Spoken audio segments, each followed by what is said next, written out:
From the hollers and hills of West Virginia, it's Heavenly Hills Homestead with another episode. Stay tuned. Boom!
Okie dokie, guys, let's open up this package that should be my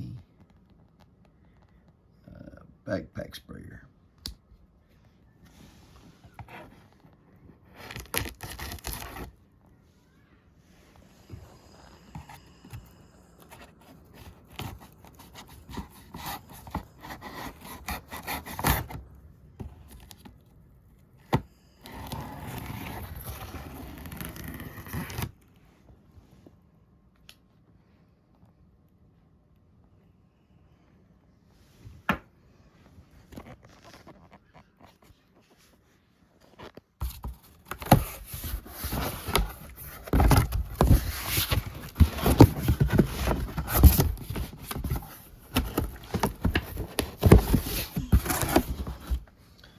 Great, it's a box inside of a box. Oh, what I always wanted.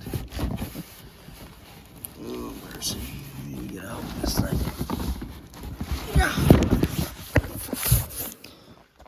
Okay, more tape to cut. Note to self, I should not have took the and shut the knife.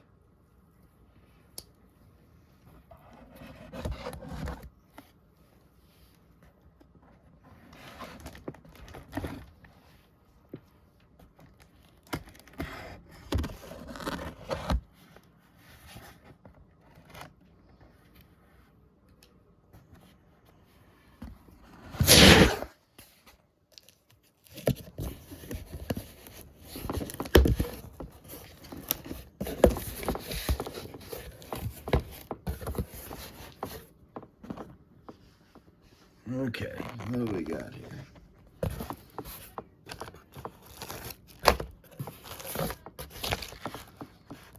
Our KIMO instruction manual.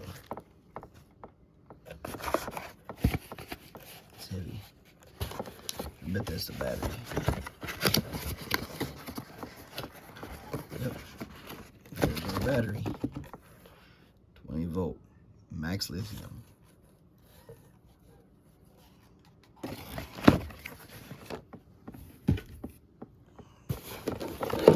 Charger.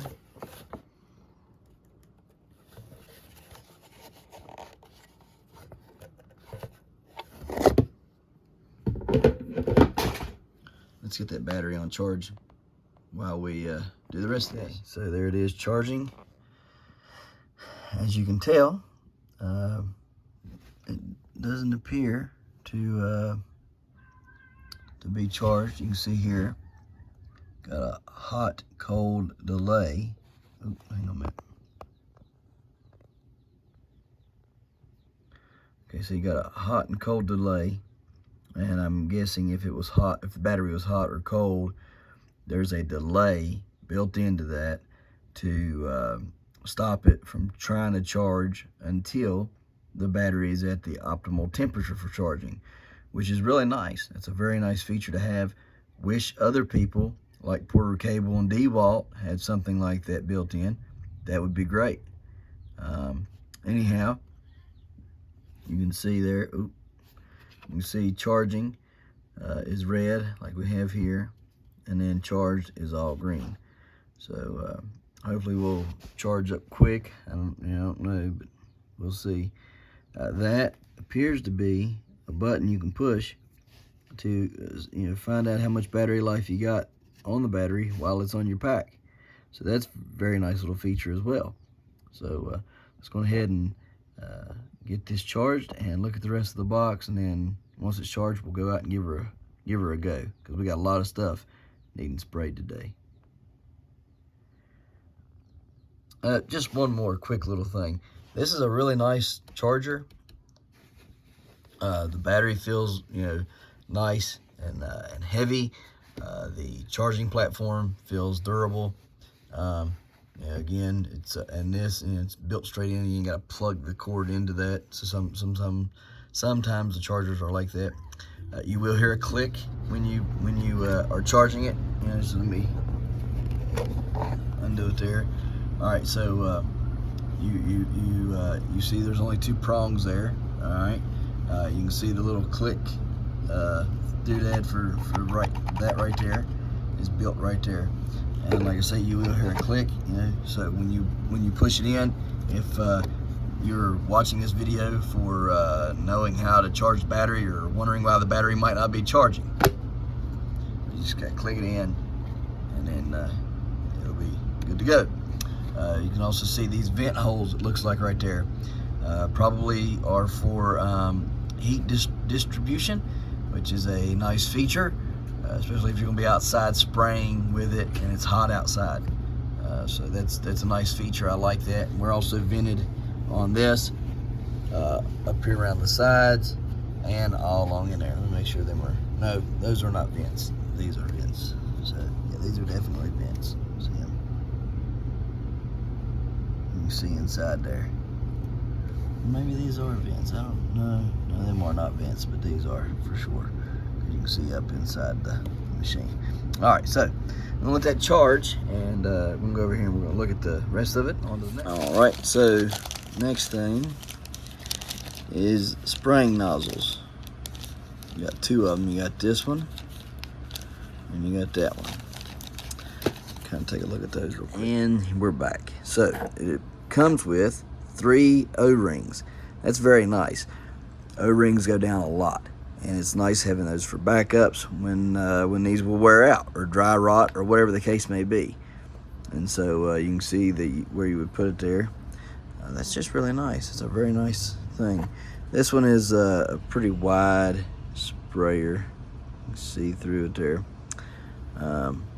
Definitely, kind of like shower almost. Oh no, there's a 4th one. Cool. Got 4 of them, 4 O-rings. Great. This one here is more of a, if I don't if I just quit dropping it, maybe we can tell. I think there's a 3rd one too, but it's connected to the hose there. I'll show you that in a minute. But this one's more of your traditional type that you would find on your hand pump sprayers, where you adjust the flow, and you can go from stream to mist. So, and it's nice. It's a nice, good plastic. It's not a cheap plastic. You can feel it there. It's a good thickness. You can see there. So it's a nice one. So we can put this stuff back in the bag and then on to the other parts. All right, now on to this. And this will finish it up, and then we'll just wait for the battery to charge, and then we'll try it out while I read up on it. All right, so you have your start and stop button right there. I'm assuming that's where your battery goes. Yes, that's where your battery goes in. That's nice that they've provided a door to keep your battery dry out of the elements. So you can technically take this out in the rain if you needed to, or got caught in the rain, or a snowstorm. Say you were applying some sort of a agent that melts snow, okay, or ice. With this, you can go outside in the snow with it and use it. So that's nice. It gives that battery that extra layer of protection from moisture while you're outside in the elements working. It also provides probably a little bit of coolness being set up in there from the liquid inside. So in the summertime, it probably keeps it a little bit cooler than normal. So that's pretty nice, and it definitely keeps it out of the sunlight, the hot, extreme sunlight during the summer, which can hurt your batteries as well. So that is a very nice concept, how they've recessed this into the tank and then provided a lid for it, and that's super nice. I like that. You got your 3 lights here. You can tell how much battery life you got, from best I can tell. This is a nice pad that they provided. I mean, it's really super nice feeling. That way you know you can get it on your back and rest it on your back, and you got some nice padding there. That's good. You know, just as a precaution, that you need clothing, you need a respirator, you need gloves, you need glasses, and you need boots. I think if you're spraying bad chemicals through this, not generally the stuff that I'll be spraying is fine. But if I use this to spray, say, Eagle 20, or I use it to spray some other kind of harmful insecticide, these are good things to have, okay? And you want to have it on hand if you need it. So make sure you got some sort of cover, long sleeve shirt, long pants, you know.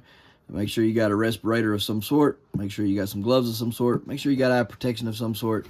Make sure you got something on your feet that can't let the liquid through. So more than our Hey Dude shoes, okay? Because Hey Dudes would definitely not keep the liquids out. One last thing you can see right here at the top on this handle where it goes and locks in. Like so. Alright. Or there's a place, I believe there's a place somewhere on the side. I might be missing it too. There was another way to do it. Oh yeah, I think it hooks right there like that somehow. It's something. Yeah, right there. Yeah, right. Just like that. Alright, yeah. So that's all we got to talk about for now. We'll get the battery charged and we'll discuss more of it in just a minute. Always, we're going to start up here at the top. Good night of living. That thing is getting gone now. Look at that thing. Mercy sakes. Yeah, buddy, that's what I like to see. Lay him down, lay it down. Lay it down. We gotta get them secondaries pinned back down again. Oh yeah, she's, oops, getting a little, here, relieve a little pressure off of that. See how it, let me show you. Always keep a watch on those. Yesterday it was fine, and today I got a pinch right there, okay? You don't want that pinch in it so bad. So you just want to ease it around. So I took and removed that now. I put it up here. I left that one there and put it up here just to keep it going that way, okay? So this will fill back out right there, all right? And no harm, no foul. If you left it there, it would have completely pinched the vine completely off, okay? And you don't want that. So remove it and then just, you know, like I say, it'll fill back out. You just want to get it going in the right direction. So that's done. Like I say, I'm going to have to put some TLC in here on these secondaries today, but it grew quite a bit since yesterday. Sorry about the videos, they just hadn't been loading, so they're not loaded in order or nothing, but all of them are loaded. In fact, I didn't even make a video yesterday just so I could make sure that they all got loaded up. So I took a break yesterday.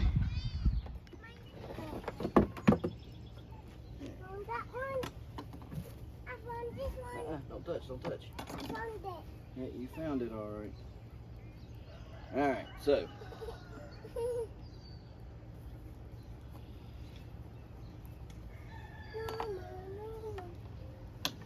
Strap goes on like this. Like this. Buckle right here. Watch out, baby. Watch out. Got your buckle there, and then you got your strap tensioners or tighteners on the bottom. Tighten the bottom. Lay it down there. Like you. Yep. Clip it on. Yep. Keep it on. Clip it on. All right, so now that's good to go. Now you're going to unscrew the lid. It's got a filter right here. Let me show you guys. You know how you get some things and you'll get them to use. It's wet. Why is that wet? Get wet. That's not good. I don't like that it's wet. I Better not be nothing. I'm going to wash my hands. Anyhow, this is a screen or a strainer. You know, like if I use calcium nitrate to spray, sometimes the calcium nitrate don't all melt, like when I put it in a water solution. So this can catch the stuff. You could probably even use it to, you know, put some sort of, I mean, I wouldn't recommend it, but if you wanted to, some sort of a compost you could pour through, you know, fill this up with compost material of some sort, pour your water through it, it would screen it out for you, and then put it into your sprayer directly. So it's just a nice thing to have, because a lot of sprayers don't have these, especially the hand pump sprayers. So that's a good feature. Is that little thing there. So what we have here is a calcium nitrate. Get out of that water. We're gonna spray it, or we're gonna put it in here. It was I used hot water on my calcium nitrate because I try to make sure it's diluted the best as possible. And I still caught a ton of it in there, so it all didn't melt. So we'll continue to run it through and melt it and get it done, and then on to the next. All right, guys, so I have some stuff here I've been using, lactobacillus soil treatment. You spray it on your soil or foliar. We're going to foliar feed a little bit of it today. Not a lot, just a touch. And then I have our root stimulator. So let's try it out here.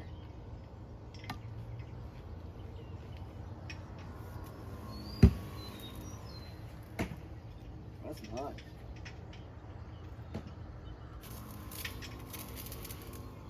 Oh yeah, that's really nice.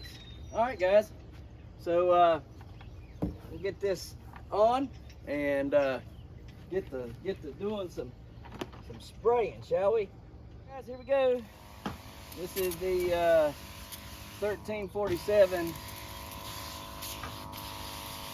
Rotoba. Look how easy you can get up underneath that plant. That is some good stuff there. I like this. This is an awesome little sprayer already. Now look here. Don't want to step in there, right? Well, what are you going to do? You can't. You got to get in there. Well, never fear. These people done thought about that. You just go gadget, and it'll open right up, man. Go gadget arms. Now you can twist it up like this so you can get underneath the leaf. See how I did that? You say, well, why do you want to spray under the leaf? Well, because 80% of your stamen, or not stamens, but your stigmas, I think, are underneath. And 20% of them are on the top. So you want to make sure you get under the leaf more than you do applying it to the top of the leaf. Top of the leaf is good, but bottom of the leaf is better.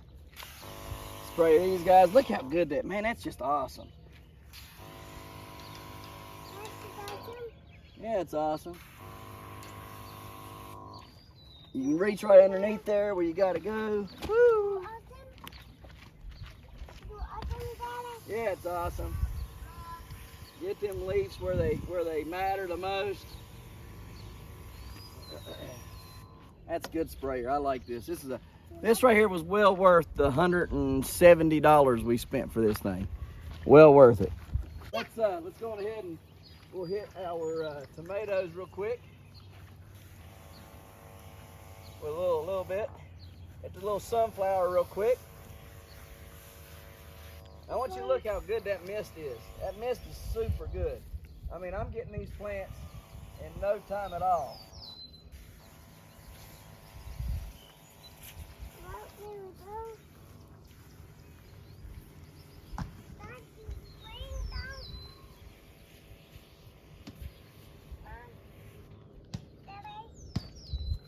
Now, eventually, there's going to be a walking board right here where I won't walk in here no more, but for now, I'm just walking right there. I ain't walking nowhere out back in there. We'll make walking boards hopefully this weekend.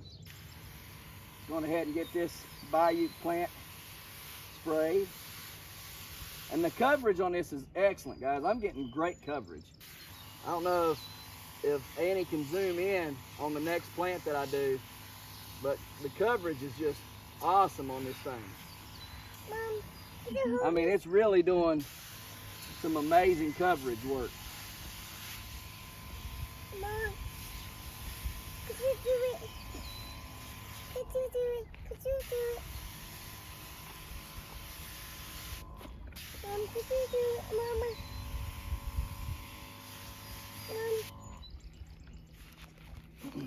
Mama. All right, guys, we're gonna do the Tiger King plant. Let Annie zoom in here. I don't know how. It's a little trigger on the side of the thing. Push up or down. Okay.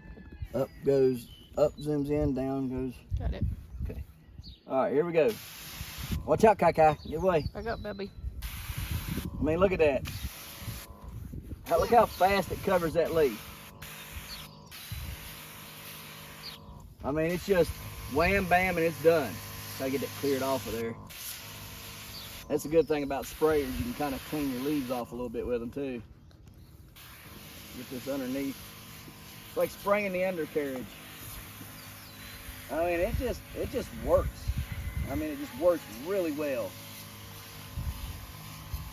I am super happy with this. This is probably one of my best purchases that I have made for pumpkin growing.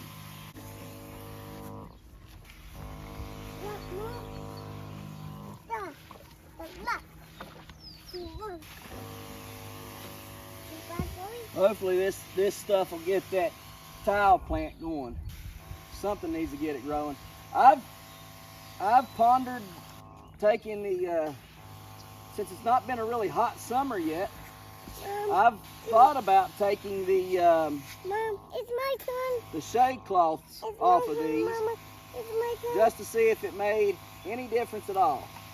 Mom, it's my Because turn. if it's going to make any difference Mom, on how these plants grow, then I want to optimize that. So I thought about taking them off and letting them get more sun. Mama, it's my turn. I don't Mama. know. Maybe I should. Maybe I shouldn't. If you think I should, let me know what you think below. Mom, Whether it's we my should let them turn. go and get more sun or what. That one. And guys, I got a lot of stuff to transplant today, and get into jars that are for canning, because Mom, could we've you got hold it?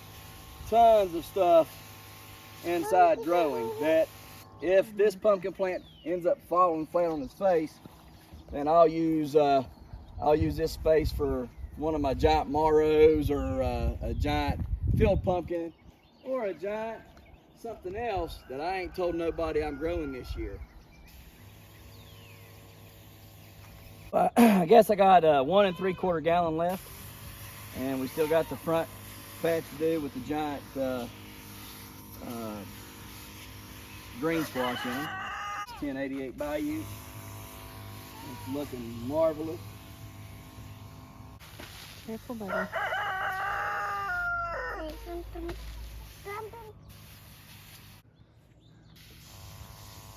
Mom. Mom, Yes. that is spring. Yep, Daddy's spraying.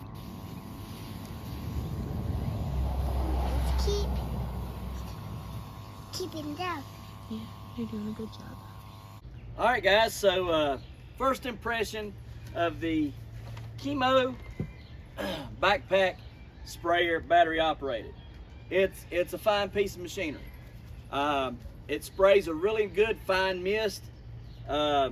You can get a lot done with it in a fast amount of time. It mystifies the liquid so well that I would compare it to a gas-powered one. Okay, now of course you're going to be able to get gas power and blow it further, right? And if that's what you desire, then that's fine. If you got the money for it, again, that's fine. I didn't have, well, not that I didn't have, I just didn't want to spend the $500 that I found one here, a steel blower.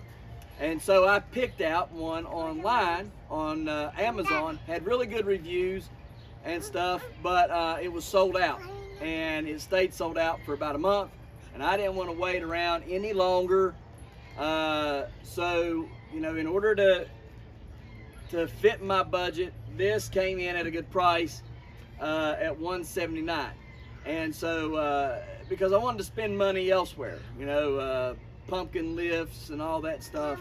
So this right here came in at the price range I was looking for, and it does the job well. It's fast, it's efficient, it does well. It's got an hour-long battery, which I use this thing for well over an hour today, just playing around with it. And I did all the pumpkins, and then after I done all them, I went and done all the garden, and then ended up going and piddling around and doing other other plants with it and other spots, and then cleaning it out and everything. So I know I had a little over an hour, probably an hour and 15, hour and 20 minutes on this machine, and it worked well. Had no hiccups, no nothing. I did find something, however, that I thought was interesting that I want to share with you all that I didn't notice the first go around, and I didn't see it in the book.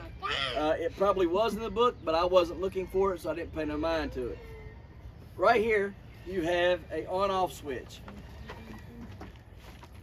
And on that on-off switch, I don't know if you can see it there or not, but on the on-off switch, you can see two different ons, right? You got on with a 2, and then you got off in the center, and you got on with a 1. Okay, I love the filter that's in here, because you ain't got to worry about getting something in this and clogging it off. I don't know how many times today I thought I was being as clean and as efficient as possible without getting something in there, and that daggone screen still caught pieces of grass and dirt and grime off of just about anything I had. And I'm thinking, well, how did that even happen? So that just tells you what's getting into your sprayers. Whether that's a backpack sprayer, that's a manual, regular 2-gallon sprayer, 1-gallon sprayer you're hand pumping and walking around with, or even one of your gas-powered sprayers, they all need to have that filter, that screen, that when you pour your water or your solubles in there, you need to be able to have that protective layer between it and the bottom of that tank. So that was a great thing that they added. That's definitely a big bonus. Guys, I'm telling you, it is well worth, in my opinion, thus far, worth your $179 hard-earned dollars. And guys, we know with the economy we live in today and everything that's going on, might not be so easy for some of us to scrounge up that $179. And if we do, do we want to spend it on gas, groceries, or this?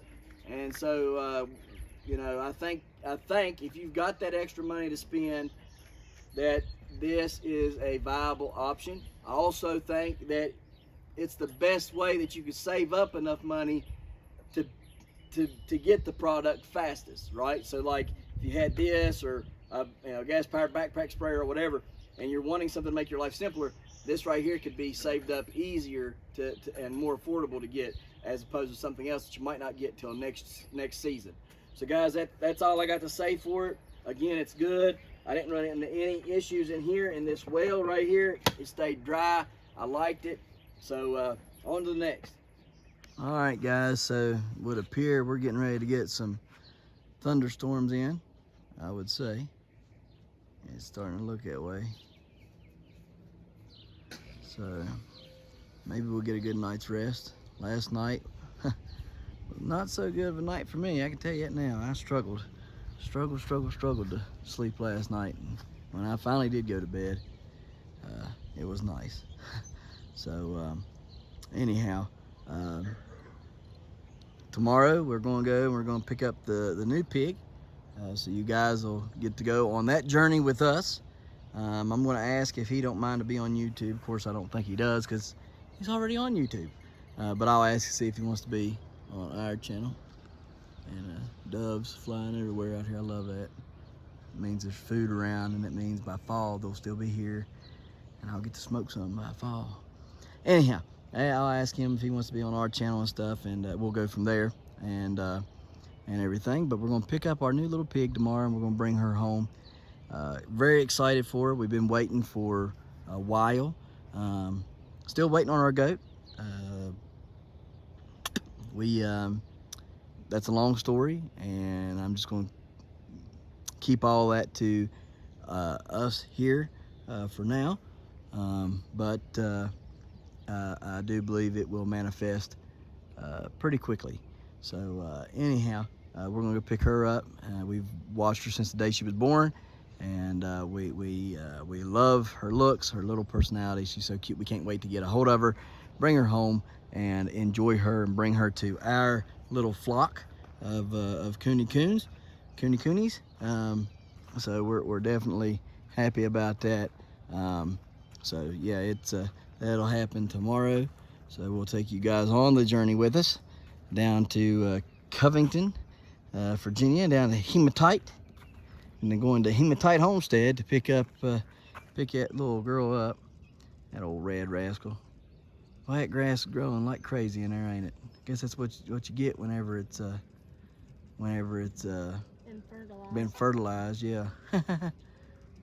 So anyhow, we're gonna go down there and pick her up tomorrow. I'm going to keep her in something small until I can, not small, but a little pen, until I can get her situated and stuff, and everything. Just kind of, I thought about maybe blocking half of this top half up here off, and when I block that top half off, let her stay up there in that top half, and then she can get used to Wilbur and Petunia and everything and stuff. So I gotta get in there, and we gotta work on that and everything too. Annie wants me to build a better fence system and better gate system. So definitely have to be working on that as well. So hopefully we can get down there tomorrow, and it's about an hour-and-a-half journey. So get down there, maybe spend an hour or so, however long, with him, and then beat feet back up here, and should be able to have time to kind of get in there and really situate things to where we want them and need them. Getting ready to get some more planting done very, very soon.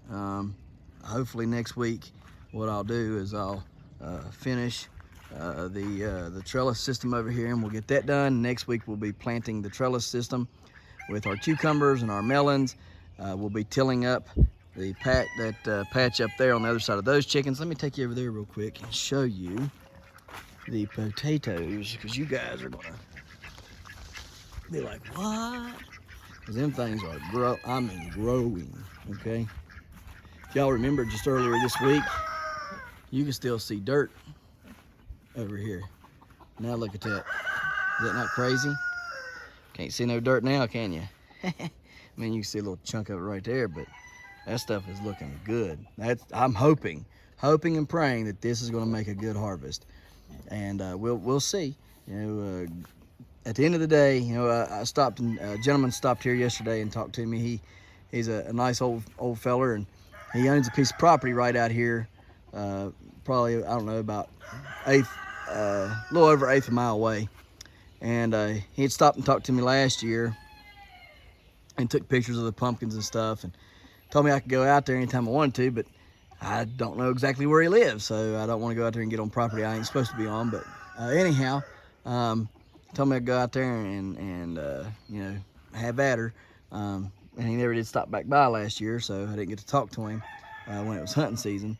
So he said he's going to stop by a couple more times this year. But anyhow, he stopped by yesterday, and he was talking to me, and we got to talking, and you know, he said, well, first thing he said was, how big you gonna grow on this year? I said, well, I aim to shoot for 2,000, and I'll be acceptable with anything, you know, in between nothing and that.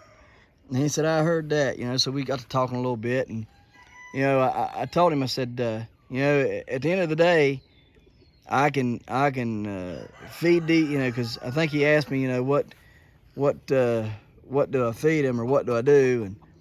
And I said, you know, I can do all that I can do, and it don't matter. I can put everything in the world on these plants, and I can grow them to the best of my abilities. At the end of the day, it's in God's hands, and I ain't got no control over it. I can do what I know to do, and that's it. And after that, I can't do nothing else. Here's the thing, guys, and this is true with all things, okay? But he about had a shouting fit in his truck right there, because he thought, my goodness, I ran into somebody that loves Jesus and ain't afraid to admit it or show it or talk about it, right? And so he said, that's right, young man, that's right, you know. But that's the truth. You see, I can tell you everything. I can tell you all the secrets and tips and tricks that I use to grow a garden. I can tell you all the secrets, tips, and tricks that I use to grow my giant pumpkins. I can give you all the information to life's greatest mysteries, right? And here's the thing. If you don't have Jesus, you don't have anything. Not a thing. You see, it's in my surrendering of this patch and this garden.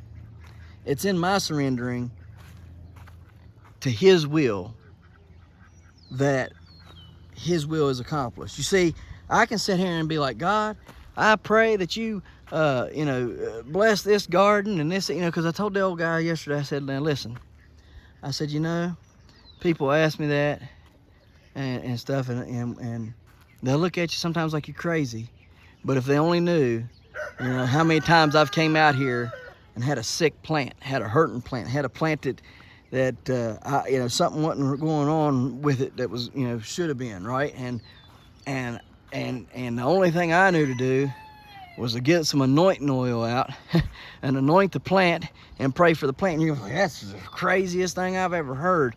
Well, God cares for you, don't He? So do you think God don't care about the things you care about? You think that the things that don't concern you don't concern God? You see, that's a common misconception. I've seen people have dogs or cats or something, you know, anything, and they need something for that animal. They need, you know, and they pray for that animal, and that animal ends up, you know, turning over or showing up. You know, I don't know how many times I've seen lost ones, and there was a nice old feller I know. He's a minister. He's a preacher here, and his Mr. Black is his name. And they were going down the road, him and his wife. He ain't got no legs. He's lost them, and he's a veteran. And he was going down the road, and his wife was driving, and his dog jumped out at the toll booth. And they couldn't find the dog, but they had to get, and they didn't even know the dog had gone. Really, they didn't know that when at the toll booth that the dog had jumped out. And I don't know how that happened, but it did. And so they went to Virginia. When they got to Virginia at the rest stop, they stopped at the rest stop, and they got out, and the dog wasn't there. And so they hurried back through, and they said the only place they knew that they stopped was at the toll booth. So it had to be there, and they went back to the toll booth, and they looked, and they couldn't find it. And so they got on Facebook, and they had people praying in the community. They had other churches praying. It was on church prayer boards and messengers and stuff like that, and everybody was praying. And lo and behold, about, I don't know, 11 o'clock, 12 o'clock at night, she gets a message from a lady in Pennsylvania who says, ma'am, I have your dog and would be more than willing to meet up with you and bring you your sweet dog back. Now, you tell me that God wasn't in that. You see, somebody had seen that, and God had given somebody wisdom enough to post, not just make a post about it, but to post it in a group, and gave that person that found the dog enough wisdom to know to go look on Facebook for it in the Beckley area where the dog would have gotten lost. You see how God works things out? So guys, I know for a fact that what concerns us concerns God. And so when I was talking to this old fella, I was telling him, I said, sometimes I'll have a sick plant and stuff, and I'll just go out there with anointing oil and I'll pray on it. And I'll pray for it. And at the end of the prayer though, this is what I say: God, your will be done. Because you see, it's in that surrendering of my wants and my desires to God's desires and his wants. You see, it's in that surrendering to his will that I have found that's where I get my victory at. When I can surrender and say, okay, God, I give it all to you. Here it is. Then I find the victory. Then I find that I am blessed in giving that over. You see, so people ask me all the time, and I'll tell them, this ain't got nothing I can do on my own grows this stuff. I came from a background that, yes, they gardened, but guys, nobody taught me exactly how to do this stuff. I might have watched them do it. Nobody taught me how to do this. The majority of this stuff, I learned on my own. How did I learn it? God. I didn't just pick it up one day and say, oh, here it is. God helped me. God gave me the knowledge and the wisdom and gave me the right people to talk to who taught me and told me certain things, right? And so I've learned a lot, but it all goes back to God and who God has put in my path to teach me and to be able to glean from. And so guys, I just want you to understand today. I know this is long and I got long-winded, but here's the thing. The tip of the century to growing a good garden. It ain't got nothing to do with your skill, your talent, or your amount of money that you can pump into this thing. Because I have seen people that ain't put a lick of fertilizer in there, sow a seed, plant it, walk away, and get more than I'll ever get. And the only thing that they ever done was pray. My pawpaw would go out to the garden and he would pray. And you could hear him praying from the garden, calling out to God from the garden. Let me tell you something. That is what it's about. It ain't about how much I grow. It ain't about how big I can get it. It's about me coming out here and connecting through my plants to a higher power. And that higher power is Jesus Christ. And being able to surrender all my hard work, all my effort, all my desires, and all my wants to his will. And say, your will be done. But God, I pray that your will is to feed my family. God, I pray that your will is that I grow a big pumpkin. God, I pray that your will is that I grow a big, whatever it is, God, I pray that it's your will. But if it's not, I'm still going to attempt it. But if it's not, I'm not going to be mad about it. If it's not your will and it don't happen, I'm not going to be mad about it. You see? So guys, we appreciate you watching. And we'll see you tomorrow right here in the hollers and hills of West Virginia. And so guys, it's that. And allowing that to be. Don't forget to smash that like button. That notification bell. Don't get the Good job. Here you go. Thank you. Don't get the Don't forget to share. Yep. There you go. Good job. And subscribe.